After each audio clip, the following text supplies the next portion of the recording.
ਅੱਜ ਪਰਾਲੀ ਦੀ ਬਹੁਤ ਵੱਡੀ ਸਮੱਸਿਆ ਜਿਹੜੀ ਹੈ ਸਾਡੇ ਸਾਹਮਣੇ, ਉਹਦਾ ਇੱਕ ਸ਼ਾਨਦਾਰ ਹੱਲ ਜਿਹੜਾ ਬਰਵੀਓ ਕੰਪਨੀ ਜਿਹੜੀ ਹੈ ਉਹ ਗੈਸ ਬਣਾ ਰਹੀ ਹੈ। 45,000 ਏਕੜ ਲਹਿਰਗਾਗੇ ਦੇ ਇਲਾਕੇ ਦਾ ਜਿਹੜਾ ਪਰਾਲੀ ਹੈ ਉਹਨੂੰ ਇਹ ਗੈਸ ਦੇ ਵਿੱਚ ਬਦਲਣਗੇ।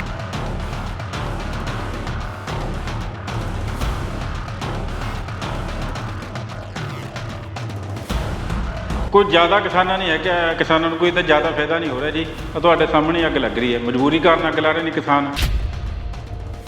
पर इन्हों की पता नहीं की मजबूरी है विरगो वालों की। ये 60-60 किलोमीटर तक भी जाते हैं पर नेड़े के किसान ਅੱਗ लाते हैं। ਸਾਰੇ किसानों से इन्ना खिचवा समा है कि साड़ी बुढ़ी मर जाए वो भी नहीं असीं दाह कर सकते। हुण असीं जे कह दईए भी हफ्ता रुक जाओ 10 दिन रुक जाओ, कित्थों रुक जूगा जिमींदार। मुख्यमंत्री साहब तो मूँ दावे करी जाते हैं कदे फलानी चीज़ दे देंगे कदे फलानी चीज़ दे देंगे। ये तो कैप्टन के राज वेले चल रही है फैक्ट्री। तो वो तो पॉलिटिक्स करना आई थी कि अपनी राजनीति दिखाना आई थी, उन्हें किहड़े तो पैसा खर्च करे। हमारा कोई भी ऐसा वो नहीं है कि हम किसी किसान को कोई छोटा है या बड़ा। हमारे पास 1 एकड़ के भी फार्म है और 30 एकड़ के भी हैं और इससे बड़े भी हैं।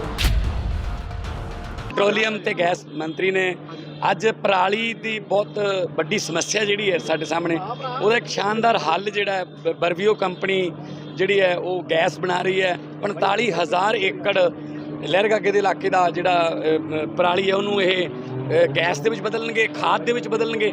ਸੋ ਪਵਨ ਗੁਰੂ ਪਾਣੀ ਪਿਤਾ ਮਾਤਾ ਧਰਤ ਮਹੱਤ ਗੁਰੂ ਨਾਨਕ ਸਾਹਿਬ ਦੇ ਜੋ ਇਹ ਬਚਨ ਨੇ ਉਹਨਾਂ 'ਚੋਂ ਤਿੰਨੇ ਦਰਜੇ ਜੇ ਅਸੀਂ ਕਾਇਮ ਰੱਖ ਸਕੀਏ ਤਾਂ ਸਾਡੇ ਤੋਂ ਕਿਸਮਤ ਵਾਲਾ ਕੋਈ ਹੋਰ ਨਹੀਂ। ਕਿੰਨਾ ਵੱਡਾ ਫਾਇਦਾ ਕਿਉਂਕਿ ਬਹੁਤ ਪੰਜਾਬੀ ਦੀ ਜਿਸ ਤਰ੍ਹਾਂ ਮੰਤਰੀ ਸਾਹਿਬ ਨੇ ਕਿਹਾ ਕਿ ਵੱਡੀ ਸਮੱਸਿਆ ਹੈ, ਆਉਣ ਵਾਲੇ ਦਿਨਾਂ 'ਚ ਹੋਰ ਵੀ ਲੱਗਣਗੇ ਪਲਾਂਟ ਤਾਂ ਅਸੀਂ ਪੰਜਾਬ ਦੀ ਹਵਾ ਆਬੋ ਹਵਾ ਨੂੰ ਬਚਾ ਲਾਂਗੇ। ਮੇਰਾ ਨਾਮ ਜੀ ਗੋਬਿੰਦ ਸਿੰਘ ਪੰਧੇਰ, ਪਿੰਡ ਕਾਈ ਪਟਾਲ ਕਲਾਂ ਸੰਗਰੂਰ ਤੋਂ ਉਗਰਾਹਾਂ ਜਥੇਬੰਦੀ।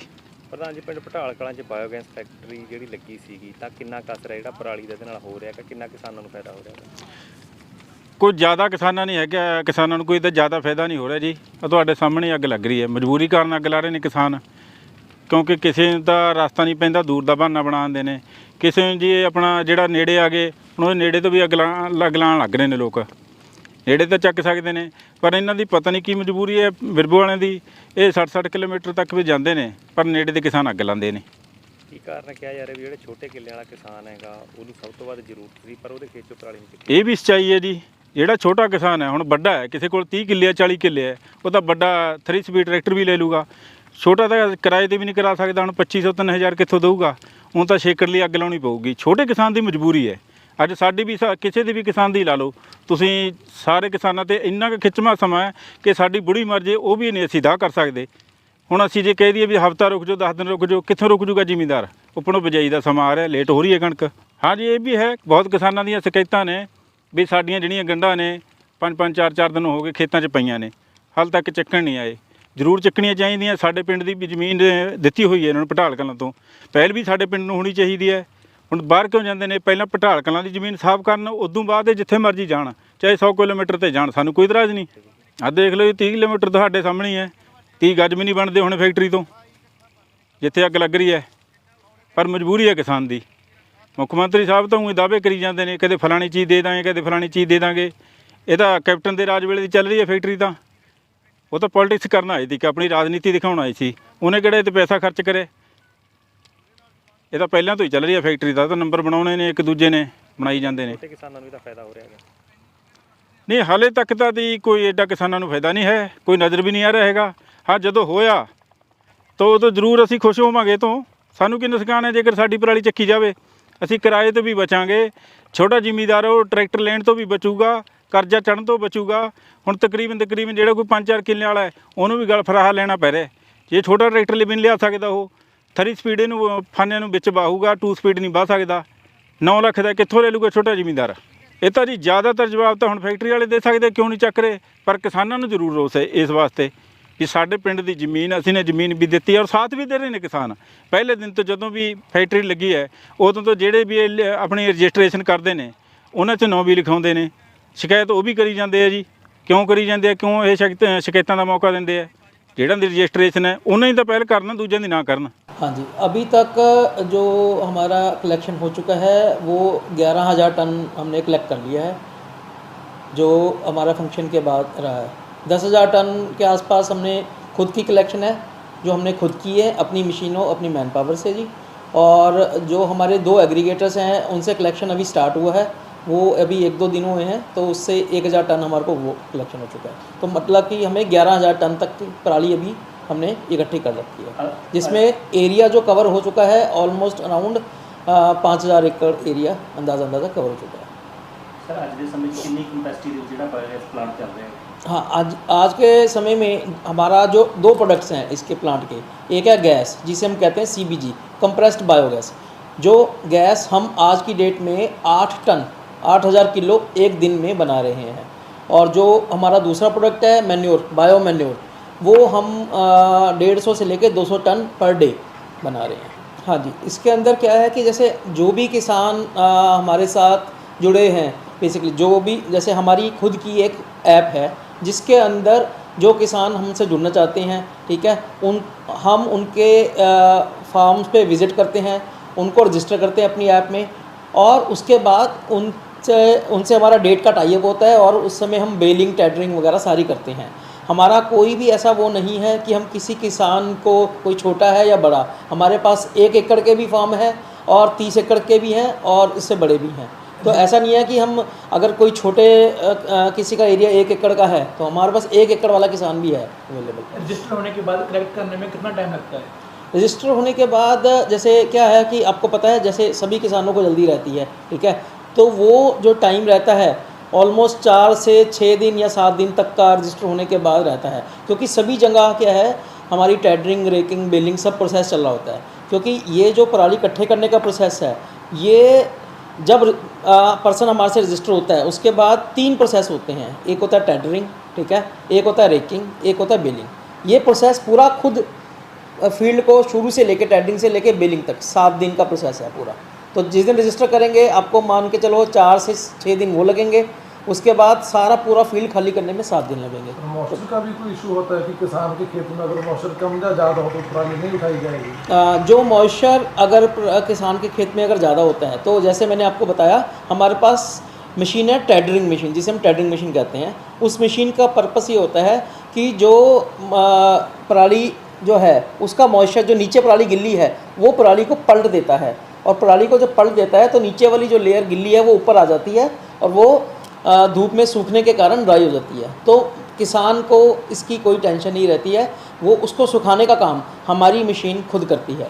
उसके बाद कितने दिनों बाद उठाते हैं? मान के चलो आज आपने पलट दिया, हाँ, तो उसको वो डिपेंड करता है, वो माल कितना, मटेरियल जो है गिला कितना है। अगर मटेरियल 50% तक गिला है तो 2 दिन भी लग जाते हैं। अगर मटेरियल गिला है कम, 35-40% है, 35% तक उसका मॉइस्चर अगर आ रहा है, तो वो 1 दिन तो कम से कम लगता है, कम से कम। सर किसानों के पास ना समय थोड़ा होता है, मान के हाँ चलो जी। 10 दिन का समय होता है पराली उठाने का और गेहूं की फसल बीजने का। हाँ जी। तो इस प्रोसीजर में लगता नहीं कि आपके नज़दीक भी थोड़ी स्ट्रगल करनी हो रही है? किसानों के पास वेट करने का समय नहीं है? किसानों के पास जी हम मानते हैं कि वेट का जो एक इशू है, लेकिन आप मान के चलिए कि ये जो मशीनरी है, जो हमारा प्रोसेस है, क्योंकि हमें जो पराली इकट्ठी करने के बाद कंज्यूम भी करनी है, तो उसको कंज्यूम करने के लिए जो हमारे क्वालिटी के मापदंड है, उसके अंदर जैसे मॉइस्चर मापदंड है हमारा, वो सही होना चाहिए, ठीक है। अगर वो मॉइस्चर का मापदंड सही नहीं होगा और हम इकट्ठी करेंगे तो हमारी मशीनें जो बेल बनाती हैं वो भी चोक होती हैं, और जहाँ पे हम पराली को कंज्यूम करेंगे वहाँ पे भी चोकिंग का दिक्कत रहती है। तो ये थोड़ा एक ऐसी सिचुएशन है कि जिसको थोड़ा डिफ़िकल्ट है, लेकिन हम इसीलिए हमने मशीनें भी सभी ली हैं अपनी, जिसपे मॉइस्चर भी कम हो, सब कुछ कम हो, ताकि किसान को ये ना हो कि खेत उसका थोड़ा गीला है तो हम नहीं उठाएंगे, ऐसा वो है। जो मुनियारे कितने फार्मर रजिस्टर्ड हुए हैं और कितने पेंडिंग है अभी? हमारे पास अंदाज़ा 1800 से 2000 फार्मर्स रजिस्टर्ड हो चुके हैं सारे, और कोई अगर रजिस्टर करना चाहता है तो वो प्रोसेस है। अभी हमारे पास 1800 से 2000 जो हैं रजिस्टर्ड है। जो रजिस्टर है इनकी खेतों से उठा ली गई है? इनकी खेतों से अभी प्रोसेस में है जी। तो अभी भी हमारे लगातार, हमारे खुद के कंपनी के खुद के वर्बियों के 13 बेलर्स हैं जो लगातार कंटिन्यूटी में चल रहे हैं, जो डेली अपना बेलिंग करते हैं। लास्ट क्वेश्चन है मेरा कि जो रजिस्ट्रेशन का आपका है प्रोसेस, इसके लिए आप कैंप वगैरह लगाते हैं या खुद फार्मर्स को मिलते हैं? और दूसरा कि एवरी ईयर रजिस्ट्रेशन करनी पड़ेगी या वन टाइम हो गया तो दोबारा जरूरत नहीं है? वन टाइम रजिस्ट्रेशन हो गया तो वो दोबारा ज़रूरत नहीं पड़ती, क्योंकि वो हमारी ऐप पर हम उसके बाद, जैसे सपोज़ किसी फार्मर ने हमारे से रजिस्टर कर दिया, मान लो इस बारी, तो हम उनको जाएंगे और इकट्ठा करेंगे। अगले साल भी हम फिर दोबारा जब इकट्ठी करनी है पराली, तब हम उनसे खुद कांटेक्ट करते हैं कि आप हमारे साथ रजिस्टर्ड हो, आपका एरिया हम इकट्ठा मतलब पराली इकट्ठी करना चाहते हैं। तो उनको कुछ दोबारा हमें अप्रोच नहीं करना पड़ेगा, ताकि उनको कोई दिक्कत ना आए, ऐसा है। सर की नाम है ਤੁਹਾਡਾ? ਹਰਵੰਸ ਸਿੰਘ ਚਹਿਲ। ਹਰਵੰਸ ਜੀ, ਜਾਣਨਾ ਚਾਹੁੰਦੇ ਹਾਂ ਕਿ ਇਸ ਵਾਰ ਕਿਸਾਨਾਂ ਨੂੰ ਪਰਾਲੀ ਤੋਂ ਅੱਗ ਰੋਕਣ ਦੇ ਲਈ ਸੰਗਰੂਰ ਖੇਤੀਬਾੜੀ ਵਿਭਾਗ ਦਾ ਕਿੰਨਾ ਕੁ ਯੋਗਦਾਨ ਰਿਹਾ, ਕਿਸ ਤਰ੍ਹਾਂ ਦੇ ਜਿਹੜੇ ਉਪਕਰਨ ਨੇ ਉਹ ਦਿੱਤੇ ਗਏ ਨੇ, ਕਿੰਨੇ ਕੁ ਦਿੱਤੇ ਗਏ ਨੇ? ਇਸ ਵਾਰੀ ਅਸੀਂ CRM ਸਕੀਮ ਜੋ ਜਿਹੜੀ ਚੱਲਦੀ ਹੈ ਉਹਦੇ 'ਚ ਅਸੀਂ 2647 ਜੋ ਮਸ਼ੀਨਰੀ ਰਿਲੇਟਡ ਹੈ ਸਟਰੋਬਲ ਬਰਨਿੰਗ ਨਾਲ, ਜਿਸ ਵਿੱਚ super seeder, mulcher, baler, zero till drill, ਉਹ ਸਾਰੇ ਸੰਦ ਨੇ ਜੋ ਅਸੀਂ ਸੈਂਕਸ਼ਨ ਕੀਏ ਤੇ ਉਹਦੇ ਵਿੱਚੋਂ 1400 ਦੇ ਕਰੀਬ ਜਿਹੜੀ ਮਸ਼ੀਨਰੀ ਹੈ ਉਸ ਕਿਸਾਨਾਂ ਨੇ ਖਰੀਦ ਲਈ ਹੈ। ਬਾਕੀ ਵੀ ਉਹਨਾਂ ਦੀ ਜਿਨ੍ਹਾਂ ਦੀ ਡੇਟ ਐਕਸਪਾਇਰ ਹੋ ਰਹੀ, ਸਮਾਂ ਜਿਹੜਾ ਖਤਮ ਹੋ ਰਿਹਾ ਹੈ, ਉਹ ਅਸੀਂ 1 ਤਰੀਕ ਨੂੰ ਫਿਰ ਸੈਂਕਸ਼ਨ ਅੱਗੇ ਵੇਟਿੰਗ ਲਿਸਟ ਹੈ ਜਿਹੜੀ ਸੁਪਰ ਸੀਡਰ ਦੀ ਚੱਕ ਕੇ ਉਹ ਅੱਗੇ ਦੇ ਦਿਆਂਗੇ। ਕਿਉਂਕਿ ਪਹਿਲਾਂ ਸਰਕਾਰ ਤੋਂ ਜਿਹੜਾ ਸਮਾਂ ਸੀ 28 ਦਿਨ ਰੱਖਤਾ ਉਹਨਾਂ ਨੇ, ਫਿਰ 14 ਦਿਨ ਕਰਤਾ। ਉਹਦੇ ਕਾਰਨ ਹੈ ਜਿਹੜਾ ਕਿਸਾਨ ਨੂੰ ਖਰੀਦਣ ਦਾ ਸਮਾਂ ਜ਼ਿਆਦਾ ਮਿਲ ਗਿਆ, ਉਹਦੇ ਕਰਕੇ ਅਸੀਂ ਲੇਟ ਹੋ ਗਏ ਜਿਹੜੇ ਅੱਗੇ ਸੈਂਕਸ਼ਨਾਂ ਮਤਲਬ ਵਧਾਉਣੀਆਂ ਸੀਗੀਆਂ। ਜੇ ਸਮਾਂ 1 ਹਫ਼ਤੇ ਦਾ ਹੁੰਦਾ ਤਾਂ ਹੁਣ ਨੂੰ ਤਕਰੀਬਨ ਸਾਡੀ ਕੰਪਲੀਟ ਹੋ ਜਾਂਦੀ ਮਸ਼ੀਨਰੀ, ਕਿਸਾਨਾਂ ਨੂੰ ਅਸੀਂ ਦੇ ਚੁੱਕੇ ਹੁੰਦੇ। ਸਰ ਕਾਰਵਾਈ ਨੂੰ ਕਿਵੇਂ ਦੇਖਦੇ? ਤੁਹਾਡੇ ਤੇ ਕਾਰਵਾਈ ਹੋਈ ਹੈ ਕਿ ਪਰਾਲੀ ਦੇ ਰੋਕਣ ਦੇ ਵਿੱਚ ਤੁਸੀਂ ਨਾਕਾਮ ਰਹੇ ਹੋ, ਤੁਹਾਡਾ ਵਿਭਾਗ ਤੁਹਾਨੂੰ ਸਸਪੈਂਡ ਕਰ ਦਿੱਤਾ? ਨਹੀਂ, ਨਾਕਾਮ ਨਹੀਂ ਰਹੇ। ਪਿਛਲੇ ਸਾਲ ਦੇ ਮੁਕਾਬਲੇ ਜਿਹੜੀ ਹੈ ਅੱਗ ਦੇ ਪਿਛਲੇ ਸਾਲ ਸੀਗੇ 8000 ਦੇ ਕਰੀਬ ਸੰਗਰੂਰ ਜ਼ਿਲ੍ਹੇ ਦੇ ਵਿੱਚ ਸਪੋਟ ਸੀਗੇ। ਐਤਕੀ ਮਤਲਬ ਹੋ ਸਕਦਾ ਵੀ 50% ਘਟ ਜਾਣ, ਕਿਉਂਕਿ ਅਜੇ ਤੱਕ 1376 ਸਪੋਟ ਨੇ ਜਿਹੜੇ ਆਇਡੈਂਟੀਫਾਈ ਹੋਏ ਨੇ ਤੇ 5-4 ਦਿਨ ਦੀ ਹੁਣ ਖੇਡ ਸਾਰੀ ਰਹਿੰਦੀ ਹੈ ਇਹ ਅੱਗ ਲੱਗਣ ਦੀ, ਜਾਂ ਜੋ ਵੀ ਕਟਾਈ ਦੀ ਹੈ 70% ਦੇ ਕਰੀਬ ਜਿਹੜੀ ਕਟਾਈ ਹੈ ਉਹ ਝੋਨੇ ਦੀ ਹੋ ਚੁੱਕੀ ਹੈ। ਤੇ ਮੈਂ ਤਾਂ ਇਹ ਕਹਿਣਾ ਵੀ ਅੱਗ ਪਿਛਲੇ ਸਾਲ ਦੇ ਮੁਕਾਬਲੇ ਅਸੀਂ ਜ਼ਰੂਰ ਘਟਾਵਾਂਗੇ ਇਸ ਚੀਜ਼ ਨੂੰ। ਔਰ ਕਾਰਵਾਈ ਹੈ ਜਿੱਥੋਂ ਤੱਕ ਸੰਬੰਧ ਹੈ ਵੀ ਜੋ ਐਗਰੀਕਲਚਰ ਨਾਲ ਸੰਬੰਧਿਤ ਜੋ ਵੀ ਐਕਟੀਵਿਟੀਜ਼ ਸੀਗੀਆਂ ਉਹ ਅਸੀਂ ਬਕਾਇਦਾ ਸਾਰੀਆਂ ਪਰਫੋਰਮ ਕੀਤੀਆਂ ਨੇ। ਕੈਂਪ ਸੀ ਜਿਹੜੇ ਉਹ ਵੀ ਟਾਰਗੇਟ ਤੋਂ ਜ਼ਿਆਦਾ ਲਗਾਏ ਨੇ। ਜੋ ਵੀ ਕੰਮ ਸਾਨੂੰ ਦਿੱਤਾ ਗਿਆ ਸੀ ਉਹ ਪ੍ਰੋਪਰਲੀ ਮਤਲਬ ਮੈਂ ਇਹ ਕਹਿ ਸਕਦਾ ਵੀ ਅਸੀਂ ਉੱਪਰਲੇ ਜੋ ਵਧੀਆ ਕੰਮ ਕਰਨ ਵਾਲੇ ਜ਼ਿਲ੍ਹਿਆਂ ਦੇ ਵਿੱਚੋਂ ਹੋਵਾਂਗੇ। ਹਾਲਾਂਕਿ ਸਾਡੇ ਕੋਲੇ ਲਿਮਟਿਡ ਸਟਾਫ ਹੈ, ਇੱਕ ADO ਹਰੇਕ ਬਲਾਕ ਦੇ ਵਿੱਚ ਹੈ। ਲਹਿਰੇ ਅਤੇ ਮੂੰਕ ਦੇ ਵਿੱਚ ਕੋਈ ਵੀ ADO ਹੈ ਨਹੀਂ ਗਾ। ਮਤਲਬ ਇੰਨੇ ਥੋੜ੍ਹੇ ਸਟਾਫ ਦੇ ਨਾਲ ਵੀ ਅਸੀਂ ਮਤਲਬ 185 ਕੈਂਪ ਲਾਉਣੇ ਸੀ ਟੋਟਲ, ਪਰ ਅਸੀਂ 300+ ਕੈਂਪ ਲਾਏ ਹੈ। ਪਤਾ ਨਹੀਂ ਇਹ ਸਰਕਾਰ ਦਾ, ਚਲੋ ਜਿਵੇਂ ਉਹਨਾਂ ਨੂੰ ਚੰਗਾ ਲੱਗਦਾ ਉਹ ਉਹਨਾਂ ਨੇ ਆਪਦਾ ਕੀਤਾ। ਕਿ ਖੇਤੀਬਾੜੀ ਮਹਿਕਮੇ ਦਾ ਕੰਮ ਕਿਸਾਨਾਂ ਨੂੰ ਖੇਤਾਂ ਦੇ ਵਿੱਚ ਜਾ ਕੇ ਅਗਰ ਪਰਾਲੀ ਨੂੰ ਅੱਗ ਲਾਉਂਦਾ ਤਾਂ ਉਹਨਾਂ ਦੇ ਉੱਪਰ ਕਾਰਵਾਈ ਕਰਨਾ ਜਾਂ ਫੜਨਾ, ਉਹ ਕੰਮ ਤੁਹਾਡਾ? ਨਹੀਂ, ਸਾਡਾ ਉਹਦੇ ਨਾਲ ਕੋਈ ਕੰਮ ਉਹਦੇ ਨਾਲ ਉਹ ਨਹੀਂ। ਸਾਡਾ ਕੰਮ ਹੈ ਪ੍ਰੋਡਕਸ਼ਨ ਨਾਲ ਰਿਲੇਟਡ। ਅਸੀਂ ਪੈਦਾਵਾਰ ਵਧਾਉਣ ਦੇ ਲਈ ਜੋ ਵੀ ਯੂਨੀਵਰਸਿਟੀ ਤੋਂ ਗਾਈਡਲਾਈਨ ਸਾਨੂੰ ਮਿਲਦੀ ਹੈ ਜਾਂ ਸਿਫਾਰਿਸ਼ਾਂ ਯੂਨੀਵਰਸਿਟੀ ਕਰਦੀ ਹੈ ਉਹ ਕਿਸਾਨਾਂ ਤੱਕ ਲੈ ਕੇ ਜਾਣੀਆਂ ਨੇ। ਸਟਬਲ ਬਰਨਿੰਗ ਦੀ ਜੋ ਕੀ ਨੁਕਸਾਨ ਨੇ, ਕੀ ਨਾ ਅੱਗ ਲਾਉਣ ਦੇ ਫਾਇਦੇ ਨੇ, ਉਹਦੇ ਬਾਰੇ ਜਾਗਰੂਕ ਕਰਨਾ। ਅੱਗ ਨਾ ਲਾਉਣ ਲੋਕ, ਉਹ ਮਤਲਬ ਕਿਸਾਨ ਹੈ ਨਹੀਂ। ਕਾਰਵਾਈ ਪ੍ਰਸ਼ਾਸਨ ਦੁਆਰਾ ਹੁੰਦੀ ਹੈ। ਉਹ DC ਸਾਹਿਬ, SDM ਸਾਹਿਬ ਜੋ ਟੀਮਾਂ ਬਣਾਈਆਂ ਜਾਂਦੀਆਂ ਨੇ ਉਹਨਾਂ ਦੇ ਦੁਆਰਾ, ਉਹ ਹਾਂ, ਜਾਂ ਪੋਲਿਊਸ਼ਨ ਕੰਟਰੋਲ ਬੋਰਡ ਹੈ ਉਹ ਕਰਦਾ ਹੈ ਇਹਦੇ ਵਿੱਚ ਕਾਰਵਾਈ। ਸਾਡਾ ਤਾਂ ਮੇਨਲੀ ਤਾਂ ਅਸੀਂ ਤਾਂ ਕਿਸਾਨ ਨੂੰ ਗਾਈਡ ਕਰਨਾ ਵੀ ਤੁਸੀਂ ਫਸਲਾਂ ਤੋਂ ਵੱਧ ਤੋਂ ਵੱਧ ਝਾੜ ਕਿਵੇਂ ਲੈਣਾ, ਚਾਹੇ ਅੱਗ ਦੇ ਪ੍ਰਤੀ ਇਹ ਵੀ ਤੁਸੀਂ ਇਹਦੇ ਕੀ ਨੁਕਸਾਨ ਨੇ, ਕੀ ਫਾਇਦੇ ਨੇ, ਉਹਦੇ ਬਾਰੇ ਮਤਲਬ ਜਾਣਕਾਰੀ ਦੇਣਾ। ਉਹ ਅਸੀਂ ਬਖੂਬੀ ਦਿੱਤੀ ਹੈ, ਪਿਛਲੇ ਸਾਲਾਂ ਦੇ ਵਿੱਚ ਵੀ ਦਿੰਦੇ ਹਾਂ, ਐਤਕੀ ਵੀ ਦਿੱਤੀ ਹੈ। ਇਹ ਜਿਹੜੀ ਕਾਰਵਾਈ ਹੈ ਸਰਕਾਰ ਦੀ ਉਹ ਉਹਨਾਂ ਨੂੰ ਪਤਾ ਹੈ ਵੀ ਉਹਨਾਂ ਨੇ ਕਿਉਂ ਕਿੰਨੀ ਇਸ ਵਾਰ ਮਸ਼ੀਨਰੀ ਜਿਹੜੀ ਜ਼ਿਆਦਾ ਦਿੱਤੀ ਗਈ ਹੈ? ਪਿਛਲੇ ਸਾਲ ਕਿੰਨੀ? ਪਿਛਲੇ ਸਾਲ ਮਸ਼ੀਨਰੀ ਪਹਿਲਾਂ ਸਾਡੇ ਕੋਲ 4000 ਮਤਲਬ 19-20 ਤੋਂ ਲੈ ਕੇ 19-20-21 ਤੇ 18-19 ਦੇ ਵਿੱਚ 3 ਸਾਲ ਦੇ ਜੋ ਸਾਡੇ ਕੋਲ ਮਸ਼ੀਨਰੀ ਸੀ 4000 ਦੇ ਕਰੀਬ ਸੀਗੀ। ਐਤਕੀ ਅਸੀਂ ਇਸ ਸਾਲ ਹੀ 2600 ਦੇ ਕਰੀਬ ਅਸੀਂ ਸੈਂਕਸ਼ਨਾਂ ਦਿੱਤੀਆਂ ਨੇ ਜਿਹੜੀਆਂ ਮਸ਼ੀਨਰੀ ਅਸੀਂ ਮਤਲਬ ਕਿਸਾਨਾਂ ਨੂੰ ਦਿੱਤੀ ਹੈ, ਜਿਹਦੇ 'ਚੋਂ 1400 ਖਰੀਦ ਵੀ ਕਰ ਲਈ ਹੈ ਕਿਸਾਨਾਂ ਨੇ। ਸਰ ਪਰਾਲੀ ਨੂੰ ਲੈ ਕੇ ਕਿੰਨੇ ਕੁ ਕਿਸਾਨਾਂ ਉੱਪਰ ਕੇਸ ਹੋਏ ਨੇ ਤੇ ਕਿੰਨਾ ਕੁ ਉਹਨਾਂ ਨੂੰ ਜੁਰਮਾਨਾ ਹੋਇਆ? ਇਸ ਵੇਲੇ ਜ਼ਿਲ੍ਹਾ ਸੰਗਰੂਰ ਦੀ ਗੱਲ ਕਰੀਏ, ਇਸ ਵੇਲੇ ਕੇਸ ਕੋਈ ਨਹੀਂ ਕੀਤਾ ਗਿਆ ਹੈ ਕਿਸੇ ਵੀ ਕਿਸਾਨ ਦੇ ਉੱਤੇ। ਪੰਜਾਬ ਸਰਕਾਰ ਦੀ ਜਿਹੜੀ ਹਿਦਾਇਤਾਂ ਹੈਗੀਆਂ ਰਿਗਾਰਡਿੰਗ ਕਿਸ ਤਰ੍ਹਾਂ ਕਰਵ ਕਰਨਾ ਹੈ ਉਹ ਸਾਰੀ ਇਸ ਵੇਲੇ ਫੋਲੋ ਹੋ ਰਹੀ ਹੈ।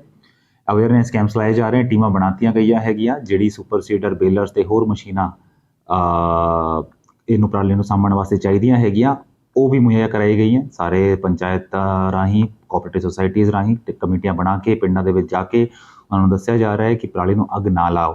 ਥੋੜ੍ਹਾ ਜਿਹਾ ਇਜ਼ਾਫਾ ਪਿਛਲੇ ਸਾਲ ਨਾਲੋਂ ਹੋਇਆ, ਪਰ ਇਹਦੇ ਵਿੱਚ ਜਿਹੜੀ ਮੁੱਢਲੀ ਗੱਲ ਹੈ ਉਹ ਇਹ ਹੈ ਕਿ ਇਸ ਤਰੀਕ ਤੱਕ, ਅੱਜ ਤੱਕ ਆਪਣਾ ਲਗਭਗ 70 ਤੋਂ 72% ਏਰੀਆ ਜਿਹੜਾ ਹੈਗਾ ਉਹ ਹਾਰਵੈਸਟ ਹੋ ਚੁੱਕਿਆ ਹੈ।